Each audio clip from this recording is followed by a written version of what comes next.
I'm Steven Nitz. This is On the Red Table with Chicago News. It's a beautiful day in Chicago, which is not always the case, so let's just go fly. We're at about 20 miles per hour. Now we're 600 feet away and noticeably less quality in the playback the further away I get from our location. I'm going to turn it around and bring it back towards us, see if maybe that picture quality will improve. Right now we're going 12 miles an hour, now we're up to 18, and I am at full throttle. Karma is returning to the launch location. It doesn't have much in the way of maneuverability either. We're approaching that 600-foot marker. Let's see if we start losing our quality in the playback.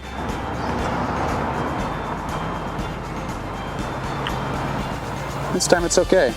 Connection weak. So we're at about 900 feet away from our location, and we got a connection weak message across the top of our display. We just had some fun flying it around. Now we got to get into that boring stuff that nobody likes to talk about.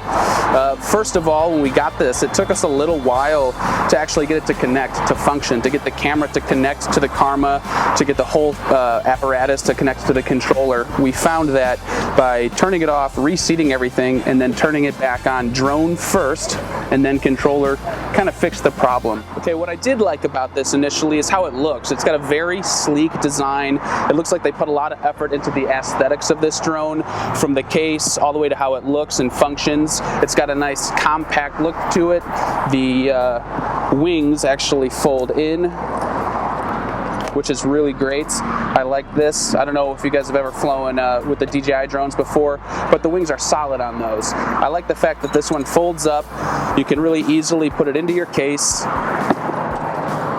It's not a big box like you get with the DJI. It's nice, compact backpack, great for filmmakers on the go. Okay, I did notice when I was flying this drone, I couldn't get it to go faster than 20 miles an hour. If you go on the GoPro website to the Karma drone, it tells you in the specs that it can reach 35 miles per hour. I don't think that's the case with this particular model. Maybe one day they can improve it a little bit and get it there, but I just don't think it's there yet.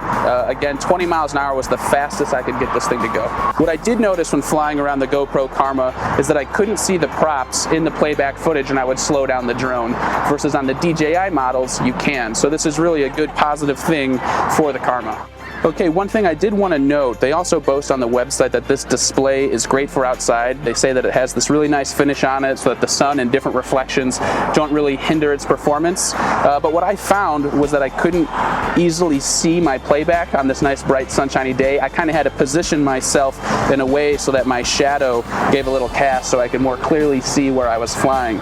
On the plus side though, I do like that this is one piece. I've had some issues in the past where I've actually lost smartphones mid-flight when I've tried to connect them to different controllers. So I do like the fact that this is all one complete piece. Alright, so I was just flying it around on a second test flight and I accidentally flew it into Lake Michigan. I don't have any of my footage. It wasn't recorded to the controller. I spent thousands of dollars on this thing and it's completely wasted. Wait, never mind. I have it right here. Don't worry, GoPro, I still have it.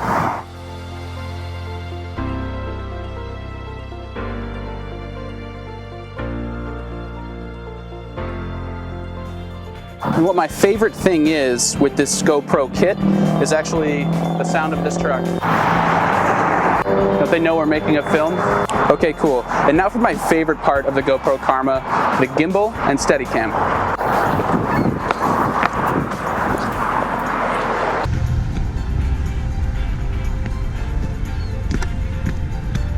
The GoPro Karma grip. As you can tell right here, very easy to use, very sleek. You have your power button right here. You have the lock function right here, which is where if you're recording something and you want to hold your GoPro on a specific level, you hit that button, and as you move it, it'll stay locked in position, which is great for certain movements and things that you want to capture. Looking back at this, you have the record button right here, which is awesome, nice, big, red. You hit that and you start recording video, which is awesome when you're trying to make a film. This button right here, I think what it does is it adds a tick mark to footage as you're recording. I'm not entirely sure. I hit it a whole bunch of times and couldn't really figure out what it did. My guess, but probably not, is that it adds tick marks on your footage. If you're a superstar with the selfies like I am and love throwing that duck face, this is probably the device for you. Remember the first DJI? It wasn't perfect at all. And although this one isn't perfect, they did add a great gimbal and great audio for the camera, although the drone itself has some room for improvement.